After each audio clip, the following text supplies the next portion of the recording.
Yang Dewan yang terhormat, berikutnya kami akan menanyakan sekali lagi kepada seluruh anggota, apakah rancangan undang-undang tentang Kitab Undang-Undang Hukum Acara Pidana dapat disetujui untuk disahkan menjadi undang-undang? Setuju. Terima kasih. Jadi hoaks-hoaks yang beredar itu semuanya hoaks, tidak betul, dan semoga kesalahpahaman dan ketidakmengertian bisa segera kita sama-sama pahami. Ya, kami perlu sampaikan bahwa pembentukan RUU KUHP ini tidaklah terburu-buru sama sekali. Bahkan kalau hitungannya ya, saya hitung waktu kita membentuk KUHP ini lebih dari 1 tahun.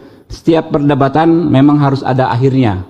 Ya, ubur-ubur ikan lele, KUHP baru kita sahkan le. Ya. Demikian.